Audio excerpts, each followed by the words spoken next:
Welcome to Shop Talk Live, Fine Woodworking's bi-weekly podcast. I'm here with Fine Woodworking Creative Director Mike Pekovich. Howdy. Special Projects Editor Matt Kenny. Howdy, y'all. And the pride of Binghamton, New York, Jeff Rose. Hey, Jeff. Jeff. I'm your host, Ben Strano. The funny thing is, Jeff's not even from Binghamton. Yeah, he is. They're just really proud of him there. He is from Binghamton. We drove through his hometown one time and had that's how you know that. All right. What do we eat there? Lamb? Speedies. Speedies. Yeah. Speedy's in Binghamton. Yep. It was an experience, all right. All right. If you have any questions you'd like us to answer on the show, send them into shoptalk@taunton.com. You can use the voice memo app on your phone and email us a 30-second audio recording. Or if you're old school, you can leave a voicemail by calling 203-304-3456. Any links or articles we mention will be on this episode's show notes page, which can be found at shoptalklive.com. Lastly, if you are watching on YouTube, please have some faith in us and preemptively click that thumbs up button. All right. You're saying like click the thumbs up before they even watch it? Yeah. That's a bold move. Desperate times call for desperate measures. All right.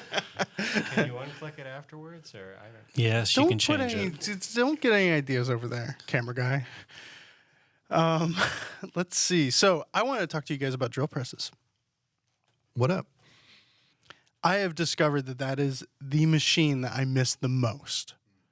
I have a bandsaw, table saw, eventually. I have it. It's just not in the shop yet.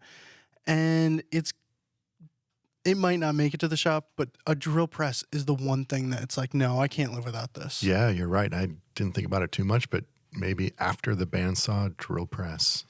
And Very no one ever important. talks about drill presses. That's because they're boring. They're borers. They're boring. Come on now. Yeah, drill press is really important. I am glad I have one. I have a nice floor standing model drill press with a nice big cast iron table with dovetail ways in it, and so you can put a fence on it. It's pretty awesome. New or old? It's newish. Yeah. I bought it a couple of years ago. Do you like it?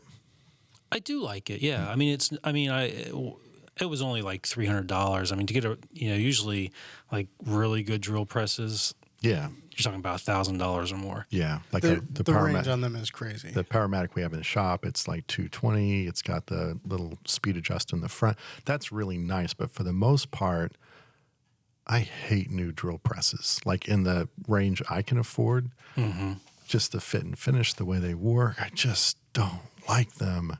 And I think that's the one thing you can still find an older drill press for really good value because they made tons and tons of them. They're not necessarily a woodworking tool. They're like a machinist tool. So they're like out there all over the place. And a lot of times in assembly lines, you would have like, especially like the tabletop drill presses, like the old Walker Turner style, they would have like tables of those things set up. So they're pretty easy to find. They're still not cheap. Like a couple $100. Yeah. Yeah. I want like, I don't know, maybe I'm just poor. But The funny thing is like how few drill presses are actually made for woodworkers. Like even woodworking tool companies that sell drill presses, they're often it's a machinist tool. Like the tables are small. Yeah. They're not really set up for woodworking. No, just get a like auxiliary table on there, bolted on there, big old plywood There are thing. some, But I mean, that's like that are designed for so woodworkers. easily done. I don't think I would pay an extra $50 for a woodworker's drill press as opposed to. Plus, it was a cast iron table and all that kind of stuff. Yeah. $50. I don't care. I'm going to put a wooden sacrificial table over it anyways. Yeah. All right. I hope the listeners heard that smirk. The one thing I would want different in a drill press is instead of having to change the speeds by moving belts, if there was some kind of, like I could do it with a dial or something, like the one in the shop. Right. A knob. I never change the speed on the one in the shop. It's always at like 800 or whatever. And at one time I walked in there, somebody turned it up. I was like, what is going on? Yeah, but like especially with like a brad point bit, a small brad point bit, it cuts a lot cleaner if it's spinning fast. And Okay. Yeah, and then you need to slow it down for big Forstner bits. Yeah.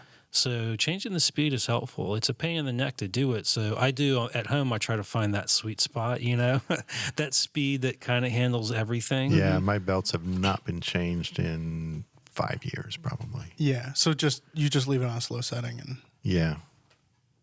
Yeah, but you're right. If you kick it up for the skinny little teeny tiny They bits, got it's a probably lot cleaner. Probably Okay. a good thing. I just go really slow feed rate. Like 1/8 of an inch every 2 minutes. I had never known that they're going to cut cleaner at a higher speed, but I mean, I keep the one in the shop at the low speed just because normally I'm using larger Forstner bits or things like that. It's Right. just leave it there and it's fine.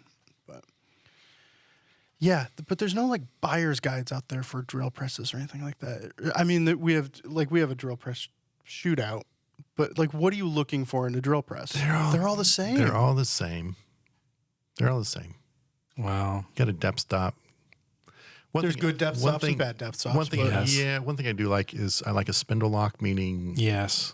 Yeah. by that I mean you can bring the bit all the way down, and then like I have a knob in the front of my drill press where I hit that and the bit stays down. Yeah. And that lets me set up my fences and alignment, that kind of stuff a little bit easier. Isn't it actually called a quill lock? Yeah, I knew spindle lock was wrong. That's like on the router where you keep the thing from spinning.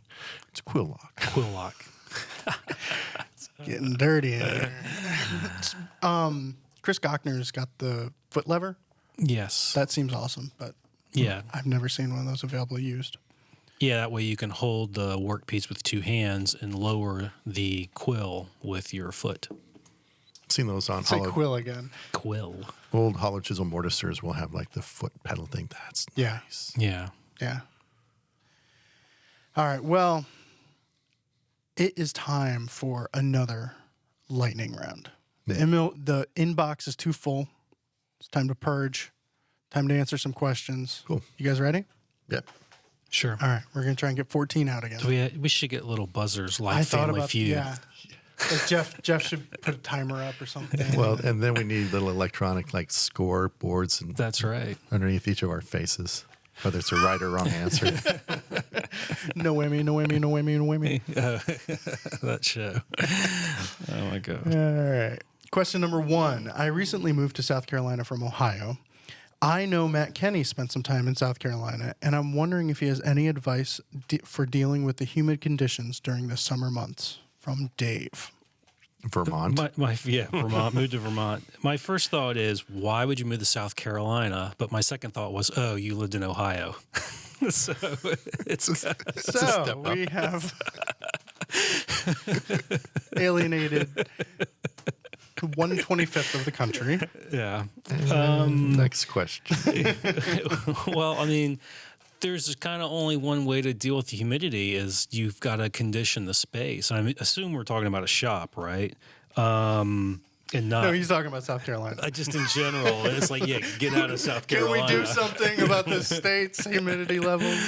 Yeah, you just got to condition the space. That's really the only answer. If you're worried about rusting on your tools and things like that, you got to get the humidity out of your shop. And the only way to do that is you could use a dehumidifier or you could put in air conditioning. Yeah, keep that sucker running. Yeah. Do either of you have dehumidifiers in your shops?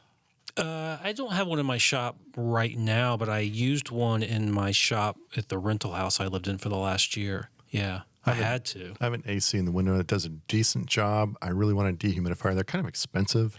They're not cheap to run either. Yeah. No. It's about $1 or $2 a day, I think. Yeah.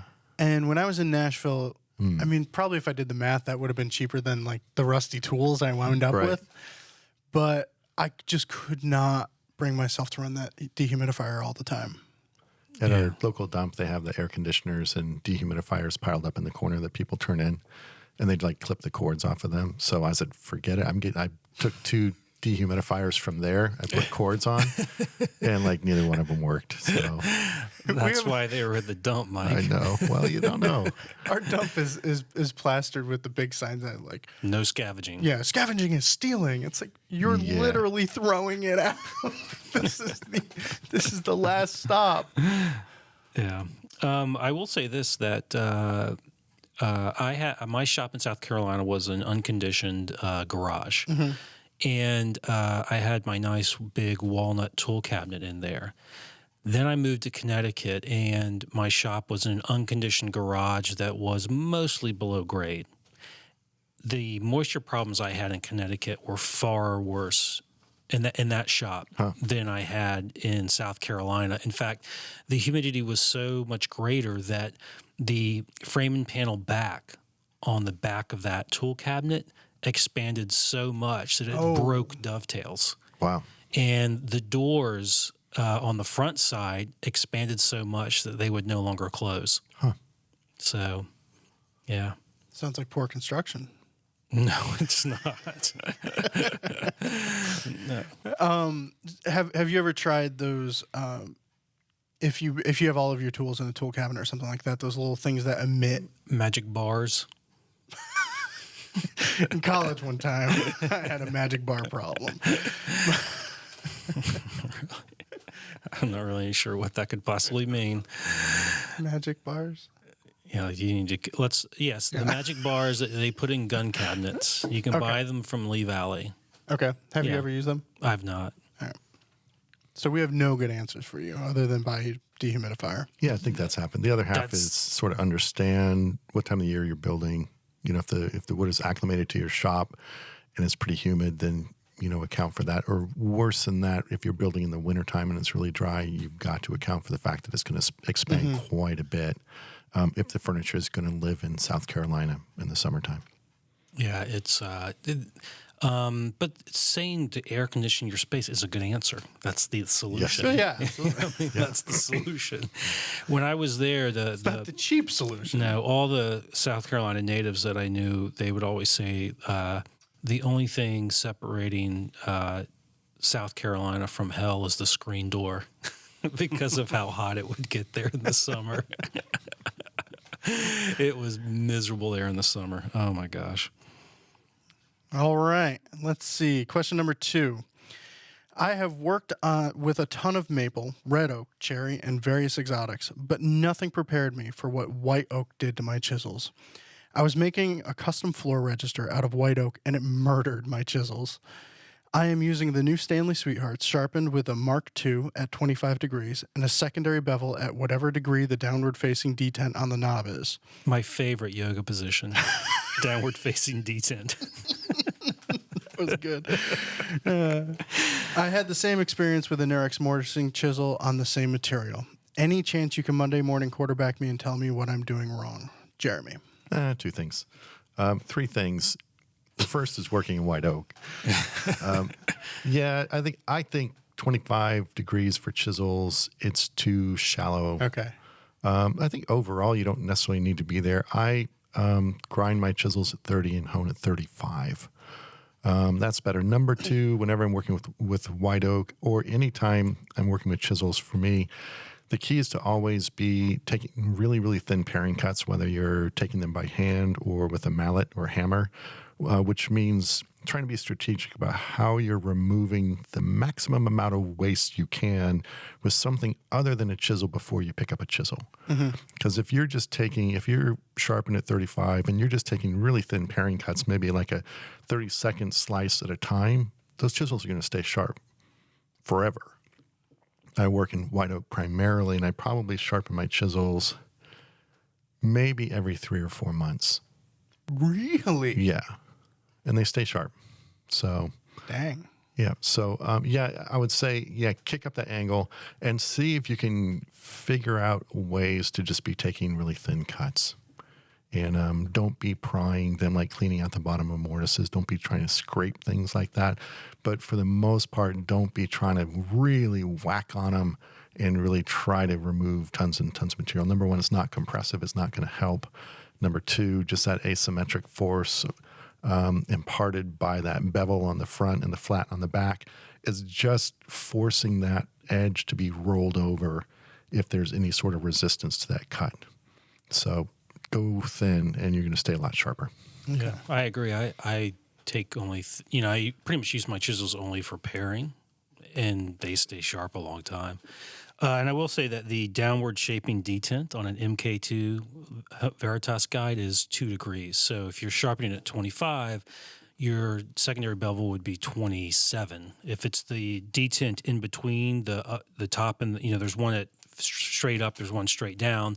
The one in between them is 1 degree, so it would be 26. Okay. My advice for that feature is just forget it's there and never use it. I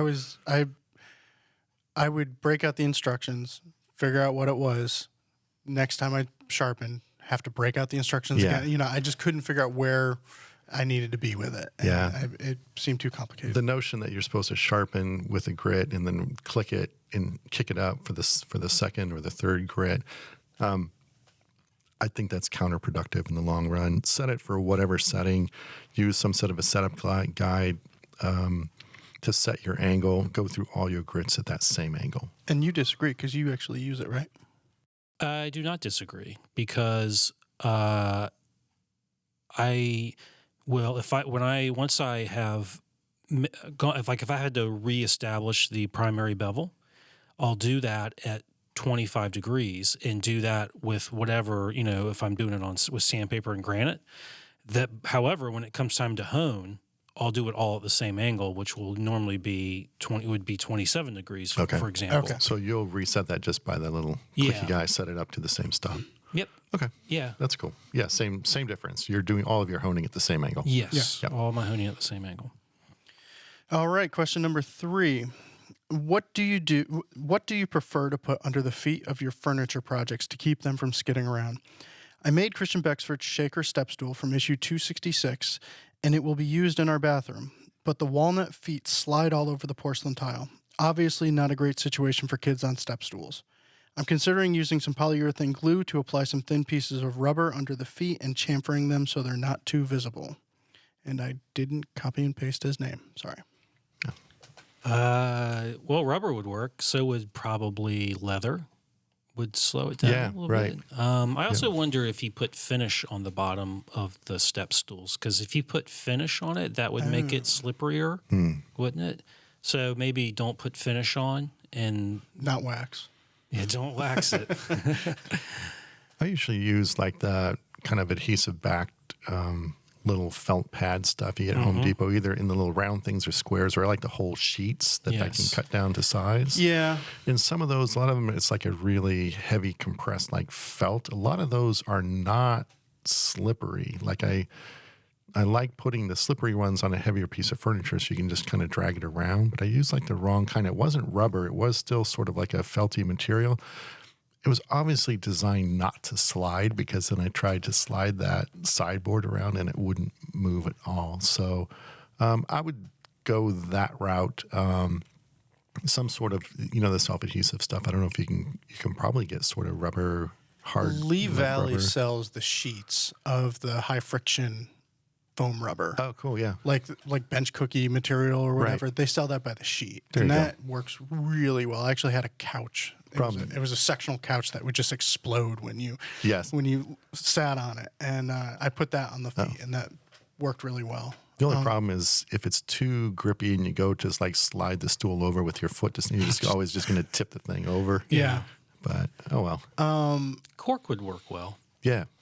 Cork would. Oh, cork. There's on the Boggs chair I made, we did leather hide glued to the bottom. I don't think that would necessarily help for friction purposes. That was more to not damage any floors or anything like that. But I recently I'm getting ready to do a video of one of our workshop tips in the new issue, and I recently got these little bumpers from Rockler that I'll put a link in the show notes. They're just little rubber bumpers, but they don't adhere on or anything like that. You have to drill like a 3/16 hole, and they have a stem that goes in there. Right. The thing that I like about that is it's less likely to come off when you push it, when you slide it. Yeah. I've had a lot of those adhesive bumpers just come flying off, and then all of a sudden you've got 3 out of 4 without a bumper on them. So, can you say bumper one more time? Bumper. Baby buggy bumper. Huh?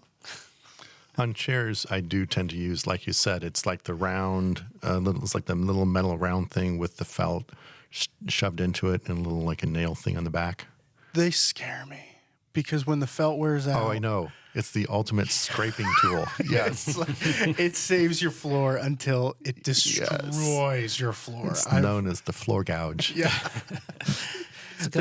I put all those like little felt pads on all the chairs in my new house because I didn't want to scratch up the floors. Yeah. I wanted them to slide easy. For chairs, yeah. Step stool, no. No, but you could just put some nails in the bottom and then just just like just push it, you know. Or improve the balance of the kids. Yeah. know? Yeah. It's a Kind of kick it when they're on it and say, see if you it's a can. skill. It's like a Karate Kid learning moment. We do not endorse kicking your kids while they're on the stool. I'm sorry. I didn't say kick the kids. I said kick the stool. All right, I think we should move on to question number 4 right there. Let's sort of work on the lightning portion of this.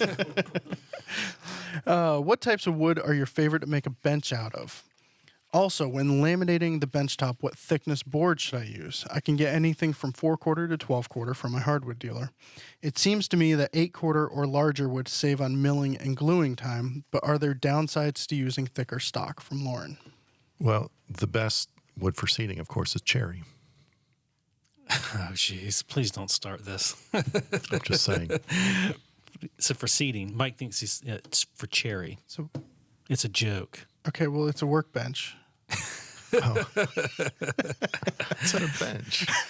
Okay. Use something. I prefer something light colored. So maple, ash, beech. So that because Why light color? Just for good photography reasons? no, one, it reflects light well, so you get in a sense more light where you're working.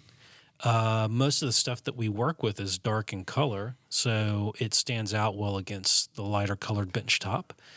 And those hardwoods like maple, beech. What about ash? Didn't I say ash? No. I think he did. Okay. And ash. I wasn't listening. Those are all good woods to use for a bench top. Ash is fine. I would just try to make sure you picked ash that didn't have giant pores in it. Because I don't want a bunch of grub getting into the pores. Yeah. Oh, the with bench like top. grit and stuff like that. Like grit that could and transfer dust to your work. and- Ooh. Or just whatever. It just that's why closed pore hardwoods are so popular for benches, because like maple is so popular because it's really light colored and the grain, not the grain, but the pore structure is so fine. I always thought it was popular because it's hard. Well, that too. I mean, there's multiple reasons. And it's cheap. Cheap, yeah. It's like soft Not maple. as cheap as ash, though, because I was thinking Ash ash. is cheap. Yeah. Bought some 12/4 ash, beautiful wide boards for like 3 something a board foot. Yeah, so ash would make a perfectly fine bench top. Yeah. I'd use it. Here's a fun fact. In 12 years, every single ash tree in Connecticut will be dead. Yeah. Oh, wow. Yeah, it's a Says the bummer. emerald I've got ash one in my borer. yard right now. Yeah. Yeah. I got a dead old ash in my yard too. I think maybe it might be why it's cheap right now. Yeah. Doing a lot of preemptive sawing.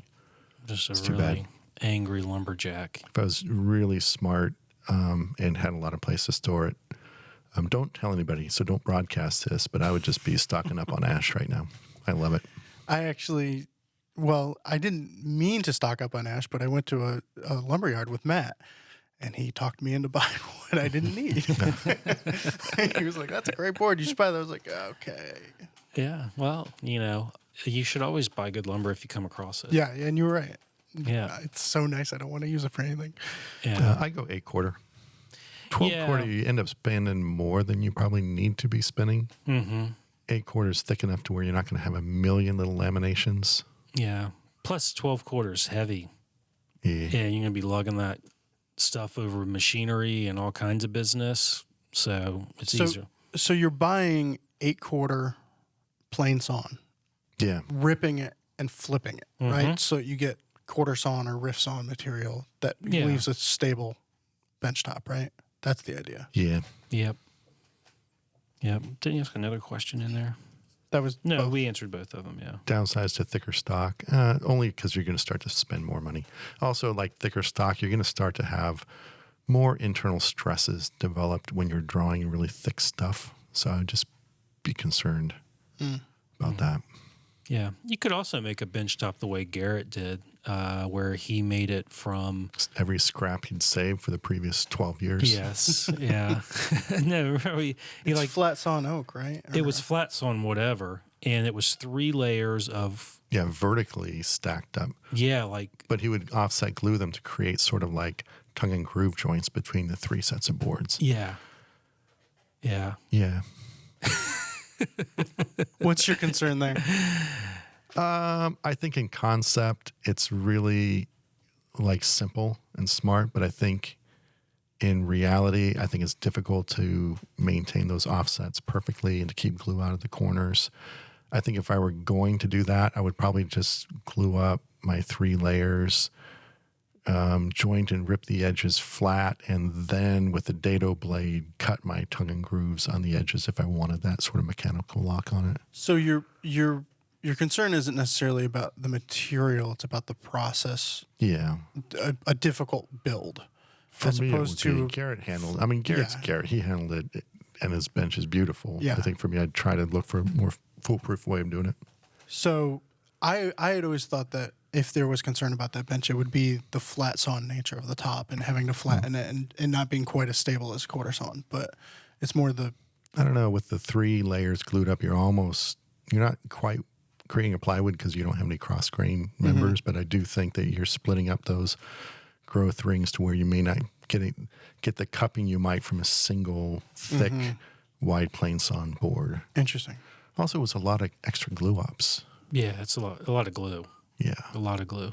One time I was at Garrett's and he showed me like a pool that he had turned, and it was really pretty. It looked like it was ivory. And he goes, "Guess what that is?" And I was like, I don't It was know. his pinky bone. It was pinky bone. No, it was camel tooth. And he pulled out this camel tooth that someone had given. And first of all, it was like this, like a foot long because of the root and everything. And it was, I was like, Imagine the that's smell.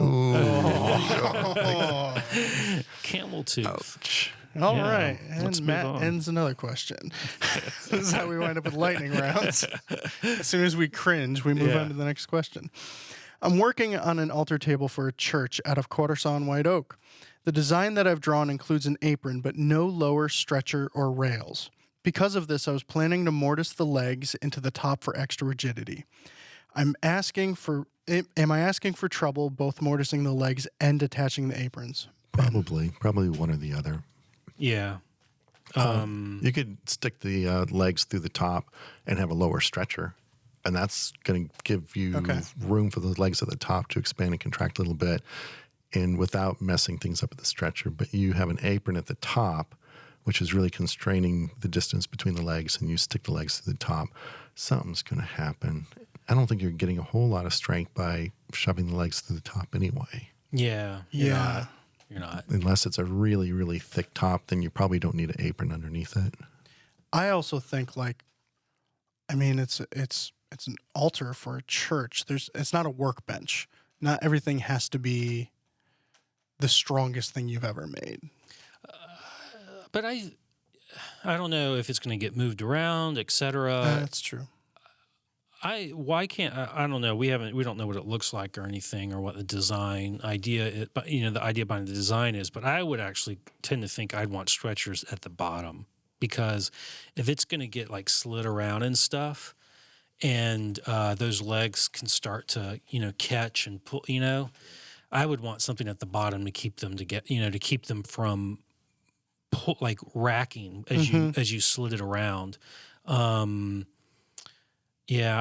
we don't know anything else about the design, so it's kind of hard to answer the question. For racking strength, you want those two junctions to be as far apart as possible, right? Yes.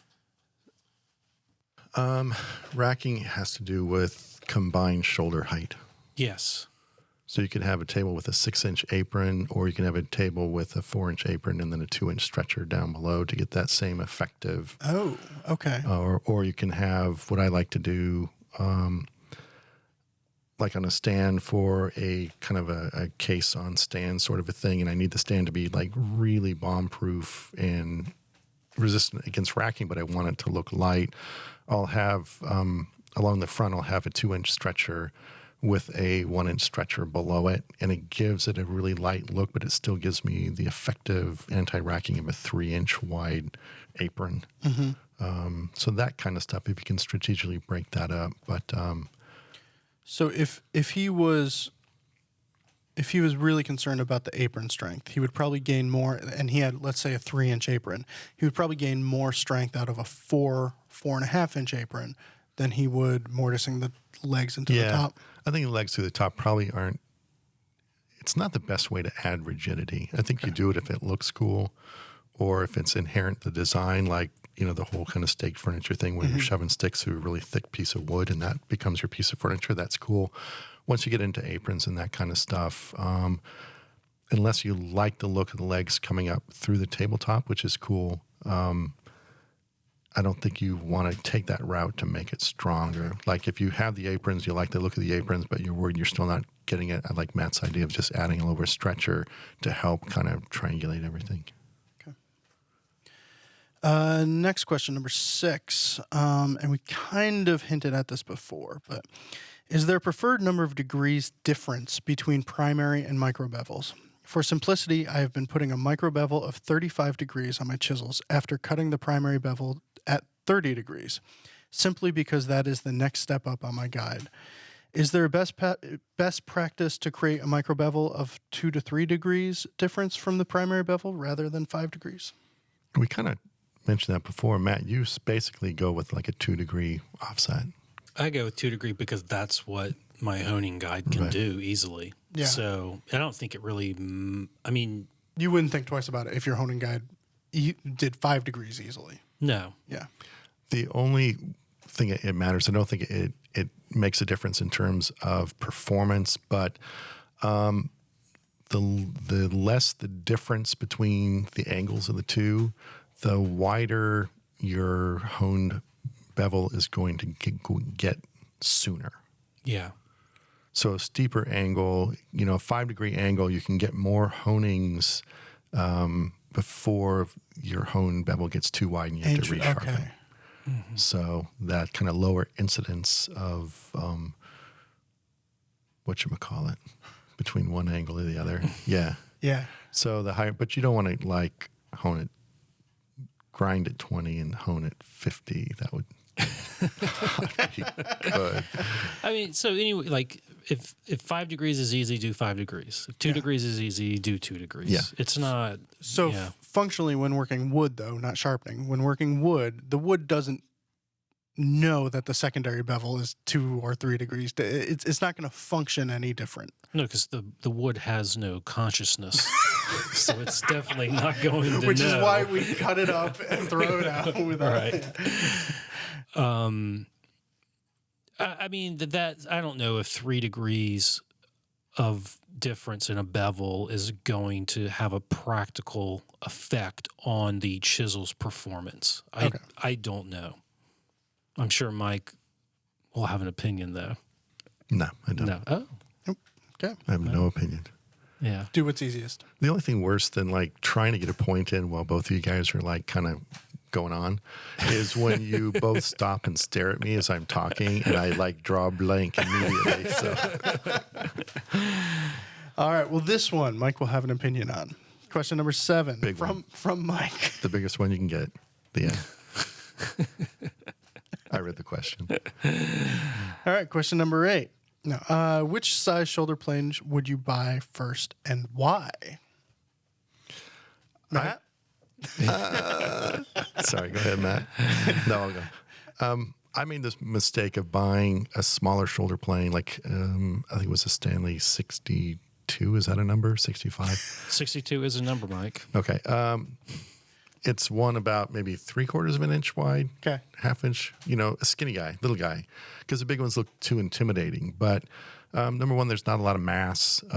Number two, if you're trying to true up a tenon, which I normally use them for, you have to take multiple passes across wider tenons. You can go out a square.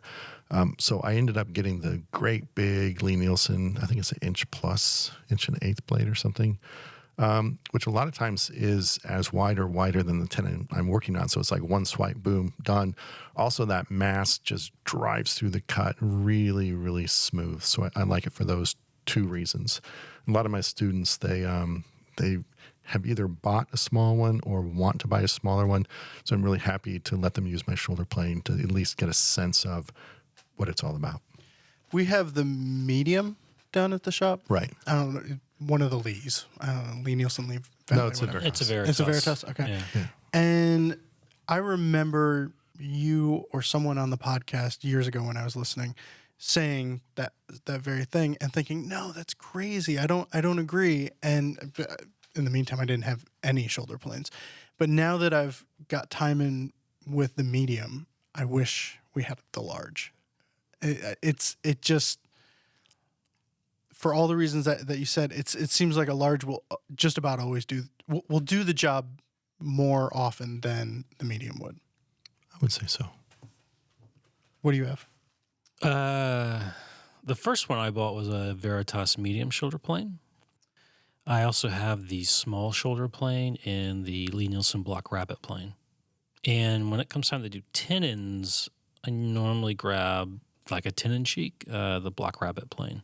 So there's your wide guy right there. Yeah. Yeah. It's really wide. It takes one pass to easily do most tenons in one pass. And you have a standard block plane as well. I have two other block planes in addition to the Block Rabbit plane. So how often do you use a block rabbit just as a regular block plane and not specifically as a block rabbit plane? Pretty much 3 to 4 times a day. What does that mean? What was the question? Mike's trying to get Socratic on me because I know these tricks. He's trying to lead me into saying it's a worthless plane to have. But see, I know your tricks. I'm not. You see, Because it's not Yeah, worthless. but that's never Use it. stopped Mike from buying a plane anyway. So the block planes I use most often as block planes are my apron plane and my just adjustable mouth block plane. Right. Yeah, And I'm not saying whatsoever that the block rabbit plane is a useless plane because Yeah. you use it quite a bit. I do use it Yep. when I do tenons. Yeah, Yep. yeah. 3 to 4 times a day. You can stand behind that one. Standing by that one.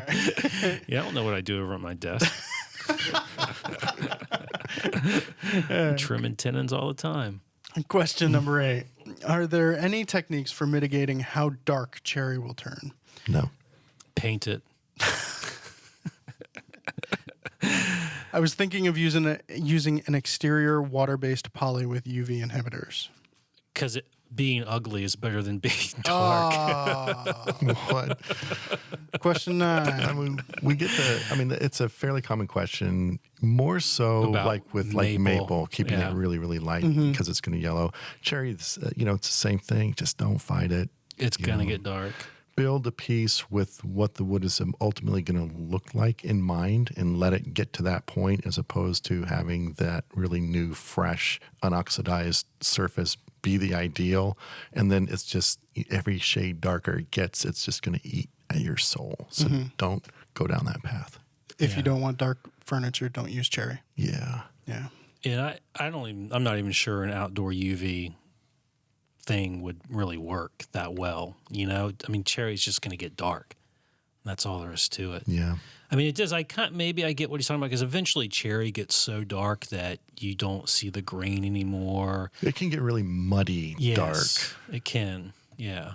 And I don't know. I would say I've done some pieces where I'd finish them in like a linseed oil, which kind of dries through oxidation, and cherry darkens through oxidation. And I always wondered if the linseed oil sort of exacerbated that darkness that cherry got. Yeah. I've done other pieces in like a wiping varnish, like a Waterlox, which is a phenolic based resin varnish. And the cherry it darkens. It definitely darkens, but it never Doesn't it? gets that really dark, muddy red where it almost looks like it loses that wood. Right. So maybe, yeah. I agree with that because I've done stuff in just like shellac Yeah. and just like shellac and it's sitting on the dresser in my bedroom. Yeah. And it doesn't get insanely dark. Yeah. Oh, I think that's a great answer because I've done some little tables in shellac, cherry tables with a shellac finish. They look really, really good. I think you're right. And then for Yeah. a little extra protection, I just wiped on some varnish on top of the shellac, which is not going to, interact with the cherry at all. Oh, I like that. Yeah. Yeah, there is an answer. Sure. And keep it out of the sun. Yeah. Don't put it in the sun. I mean, our dining room table is cherry, and it's not in direct sunlight, and it's still fairly light. Yeah. And there was one time I carved a spoon and set it in the sun for a day, and then put it on top of the dining room table, which had been made for a year at that point, and it was just 20 shades darker, which is That's not a sequel I want to see. Thank you. You came up with one better than I was gonna. I knew if I waited. All right, question number 9. The previous question was from Chris. Question number 9 is from Ken. What are your thoughts on mixing and matching waterstone systems? I've been using a 1,000 grit, 4,000 grit King combo stone, followed by an 8,000 grit Shapton glass stone, which provides a nice polish. Would using Shaptons for my lower grits provide noticeably better end results? I would say no. I might switch out that combo stone for other reasons, but I mean, if you're getting a nice polish, you're getting a nice polish. Yes. That's the end result. What the earlier grits do is removed in a sense by the later grits. So I wouldn't change for those reasons. I might change for other reasons. Why would you change?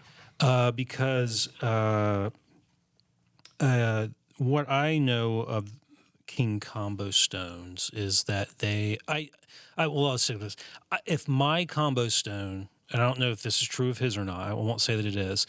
If my combo stone was dishing out quickly, and some water stones will do that. The more recently developed made ceramic water stones do not. And like the Norton glass stones, for example, which he's using, do not. They're very, very hard, very flat. Very hard, very flat. That's why I would switch them out. Less flattening. The Shapton glass stones. The Shapton glass stones, or like the water stones that I have, are very hard man-made ceramic water stones, and they do not go out of flat quickly. That's a good point. One thing you can tell, and to Matt's point exactly, so you're going from 1,000 to 4,000 on your Kings, and then you switch over to your Shapton 8,000, and you polish it, and you get like a really hard polish, but it's either in sort of like an arched shape, or the corners stay frosty and you can't get a polish there. That meant that you were your stones were dishing out, and you have a slightly convex surface on the back of your plane or chisel. So when you go to a really hard flat 8,000, you can't take that convex out with that, so your corners are going to be frosty. That's one indicator that your coarser stones are not flat or staying flat. And even with a slightly softer stone, you can moderate that by flattening them before you use them, and then using a larger portion of the stone as you're honing. With a little skill, I think you can probably mitigate most of that. The other thing about mixing and matching stones, and this also goes to Matt's point, is the grits aren't always measured the same way. From one brand to the other. Yeah, like a King 6,000 grit stone is a really, really fine polish compared to, it's probably the equivalent of an 8,000 Shapton, or might even be higher. So it's kind of like if you're going through your stones, you get up to the 8,000, you get a really hard polish, but there are some deeper scratches that are left. It meant that your prior stones are probably a little bit too coarse. Yeah, if anything, I've found that Shaptons are probably coarser than the same number of other grits. There was a time when I had both my diamonds and diamond paste and all that stuff and Shaptons, and I was actually spent a whole morning trying to figure out the actual sequence between the two, just for kicks. From where to go, what to what. Yeah, which the 4,000 grit Shapton was actually closer to the 1,000 grit. Well, I don't remember what it was, so don't quote me on it. But and I won't record this and broadcast this. But it was very, very surprising, the discrepancies between grit numbers between different types of stones. Yeah, having both the Shapton and the Norton, my sense is that the equivalent grits of Shaptons are actually coarser than the equivalent grit, Norton. And I've seen some grit size charts which confirm that. I've also seen other charts which sort of dispute that. So, yeah, I don't know.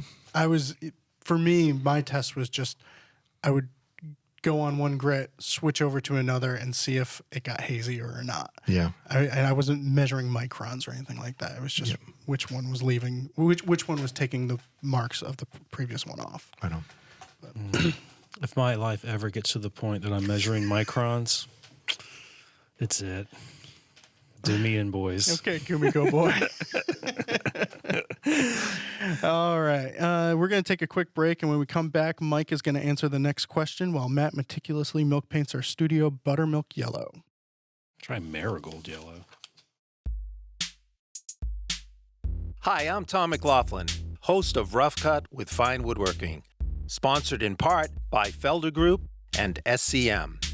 Season 8 is now airing on PBS and brings unusual, unique design inspiration and easy-to-follow project instruction to woodworkers at every skill level.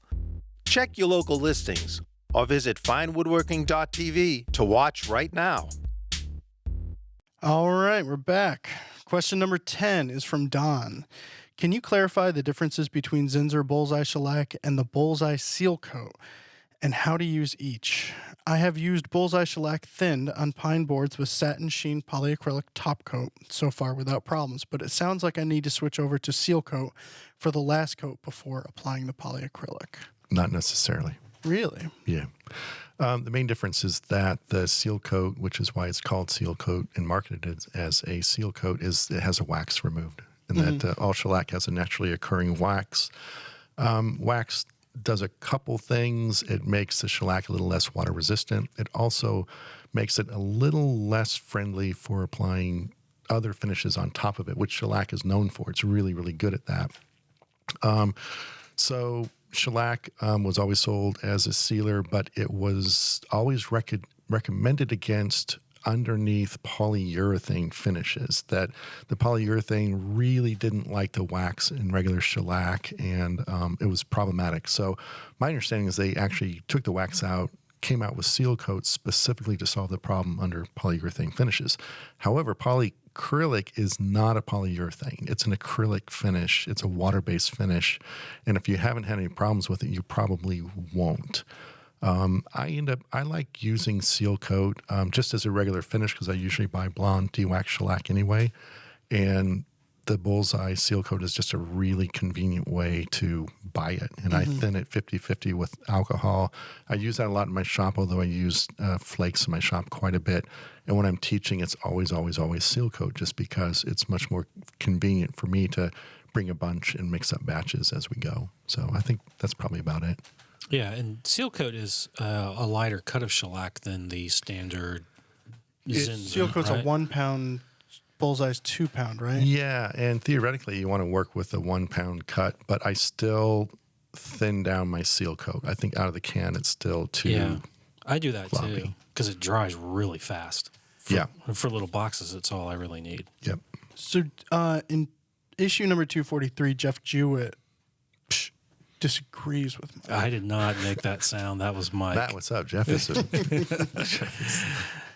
Jeff actually is the expert on this kind of stuff. What So did Jeff Jewett have to say? Then why are you asking us this question if you had the answer from Jeff Jewett? Well, I'm allowed to go into the archives, our vast archives in the magazine. You could have done this entire podcast by yourself, just reading answers from the magazine.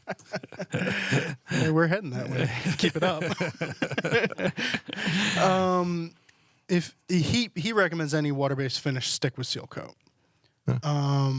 or use de-wax shellac flakes. Okay. But he agrees with you about oil-based varnishes and nitrocellulose lacquer.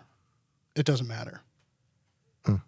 that's not what I said though, He said polyacrylic. because polyurethane is an oil-based varnish, but I thought that's what people had problems with. If you're using nitrocellulose lacquer or oil-based varnishes other than polyurethane, such as water lacs or any alkyd, I don't know how to say that word, varnish, you can safely use waxy amber or a 3 pound cut.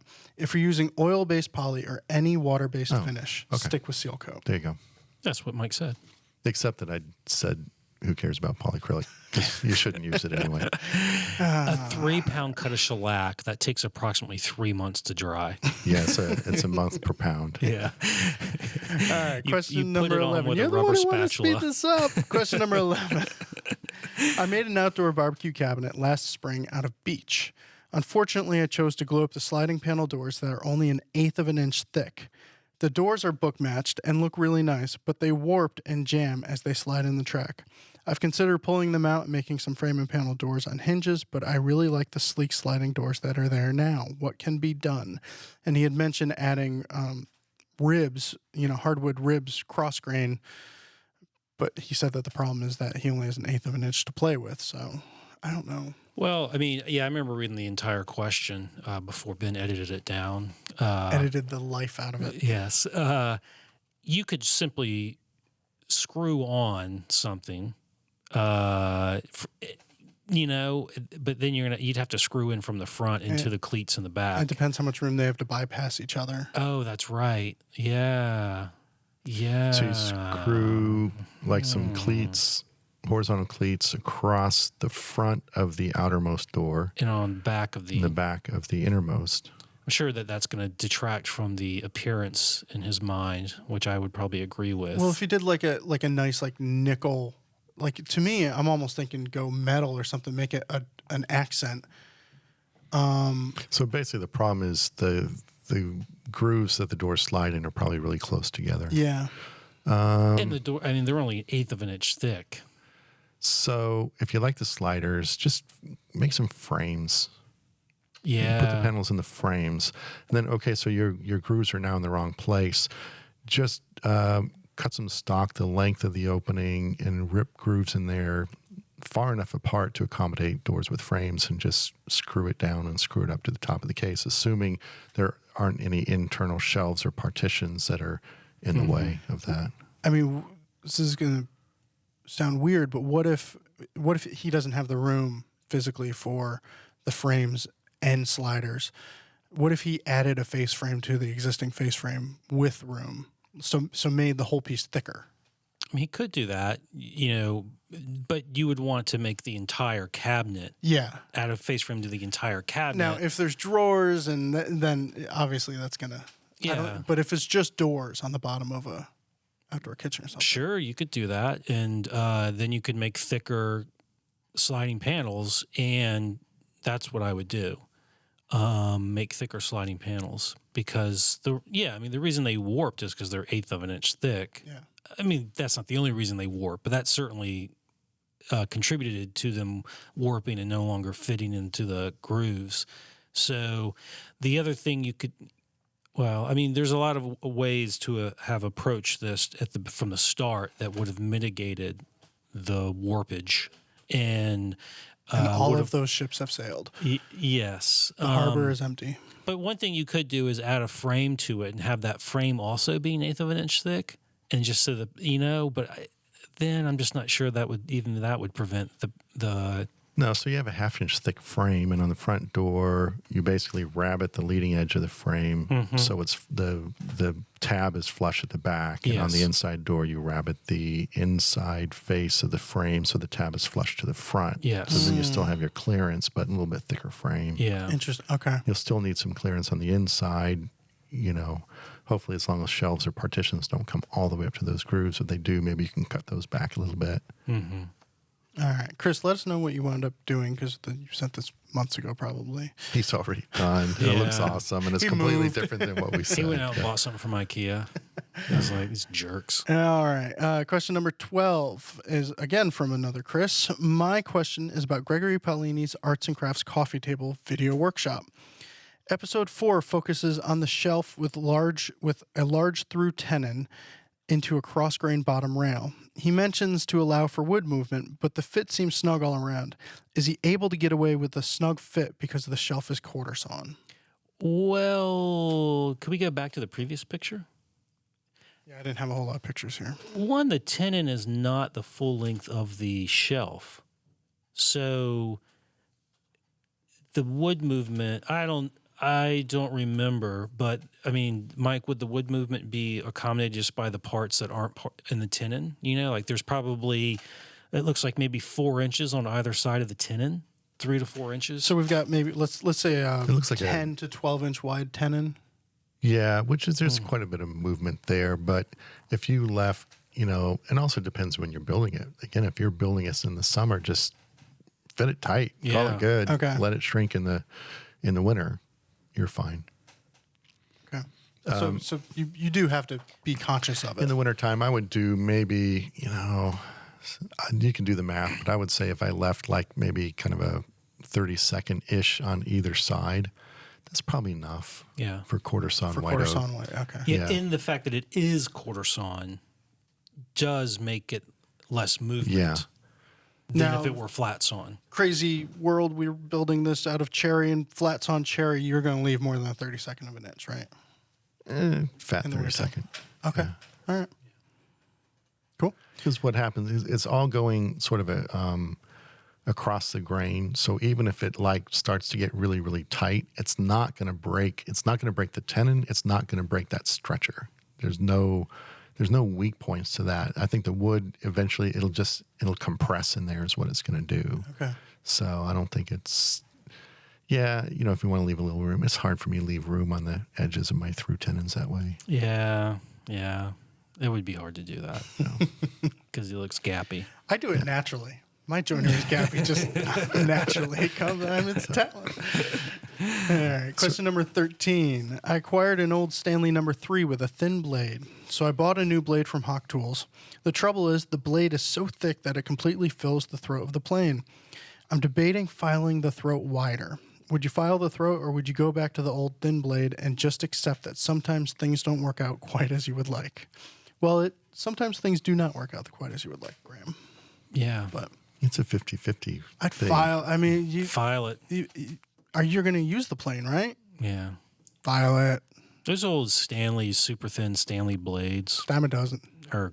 Ugh. If the blade is in good enough condition, it's not rusted or pitted or used so much that it's too short, and you can get a good edge on it. Yeah, and especially if it's like a Stanley Sweetheart, which is really, really good steel and it has a really cool logo on it and it looks awesome. That might be a And the reason truth is coming out. to keep it. I mean, I think the difference between a Hawk blade and the thin original blade, as long as you can get them both sharp,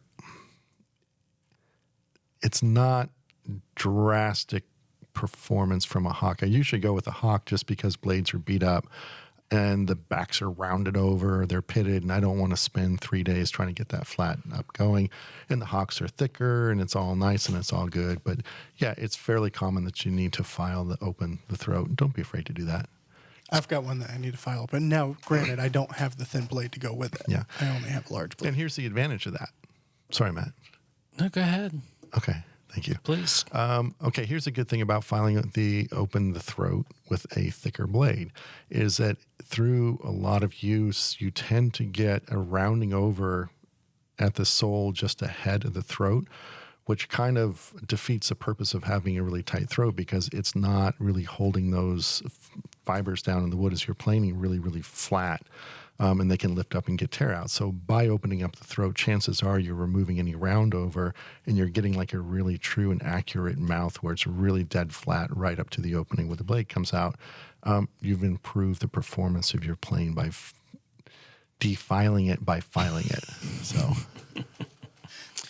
I was just going to say that you should file the mouth open, and when you've completely screwed it up, throw the plane away and buy a Veritas Linus number 4. That's what I was. I have a gonna little say. faith in Graham. Well, or me, because I'm about to do I'm this. just thinking that if I did it, I would completely screw it up.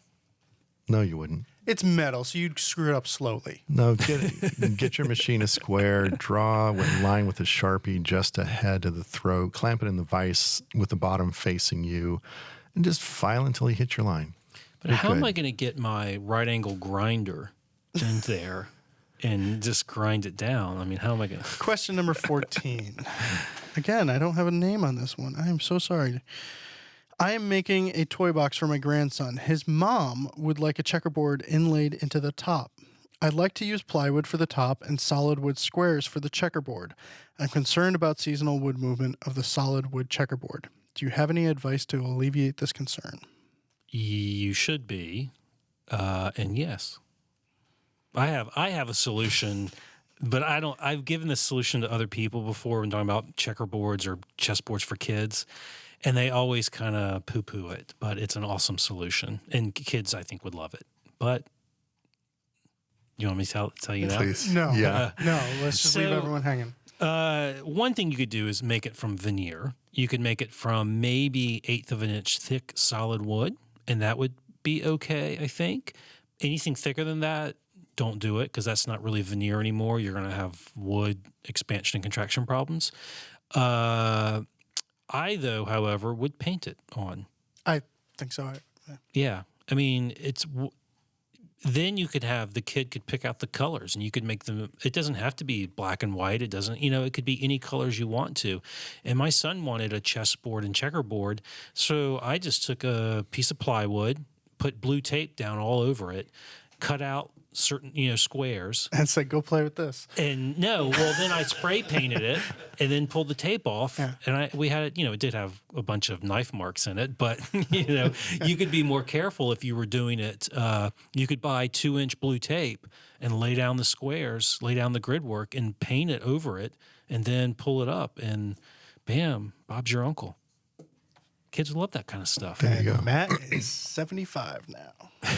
Bob's your uncle. I actually don't have an Uncle Bob. I do. Do you? Did. Bob's your uncle. Was your uncle. Yeah. Okay. Yeah. It's all cool. Yeah, I mean, I think that falls under the category of, doing it in a way that's feasible and quick, especially with kids because they don't stay the same age for very long. That if you really set yourself up for a really ambitious task and like 4 years later you haven't done it yet and they no longer need or want what you were planning on making them, then, maybe the simpler way is the best way.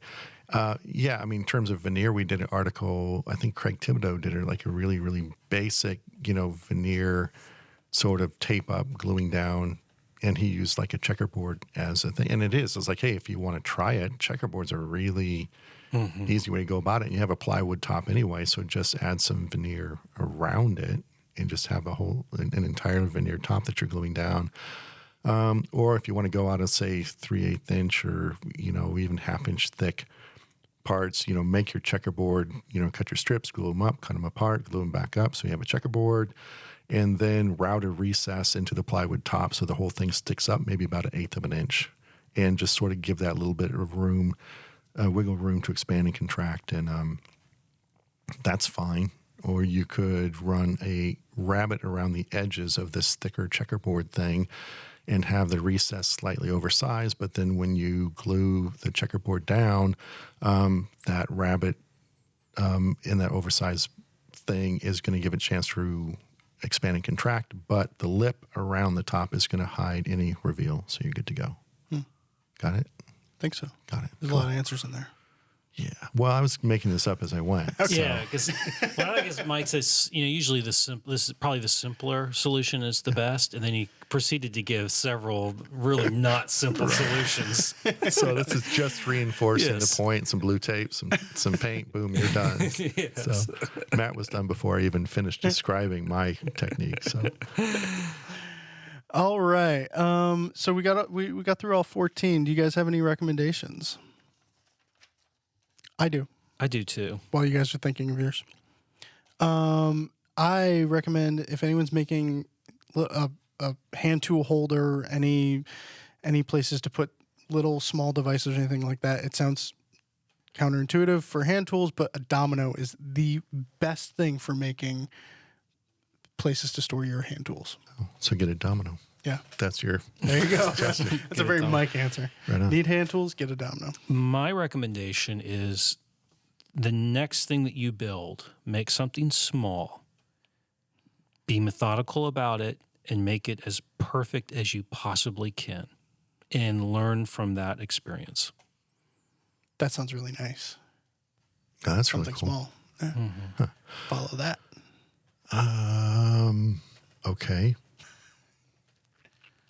I've drawn a blank. I had one before Matt said that. All right. Well, that's all for this episode of Shop Talk Live. If you have questions you'd like us to answer on the show, send them into shoptalk@taunton.com. Oh, I remembered I found it in my head. Sorry. Yeah. Okay, go to Harbor Freight. That's it. Just go to Harbor Freight. They have the Destaco style hold down clamps. Buy 1 billion of them and never cannibalize a jig you already made to take the hold down clamps off of that in order to stick it on a new jig. Maybe not 1 billion, though. 20. That's You would. 20. Yeah. Or maybe just as you need them. And they're much, much cheaper than the ones you get in a Less expensive, Mike. a They're particular cheaper. woodworking catalog, not to be mentioned. But the exact same number is stamped on the one at Harbor Freight as is stamped on the 5 times the price one you can buy elsewhere. Really? Yeah. Oh. Is it Voldemort woodworking catalog? You can also use the voice memo app on your phone and email us the 30. I'm wondering now if I was looping the theme song under that whole thing. You can also use the voice memo app on your phone and email us a 30-second audio recording, or you can leave a voicemail by calling 203-304-3456. If you're watching on YouTube, please click that thumbs up button. And of course, if you're Ted, leave a comment about your website that sells 16,000 woodworking plans. We'll be back in 2 weeks with another episode. Thanks for listening. Got a chuckle out of that one.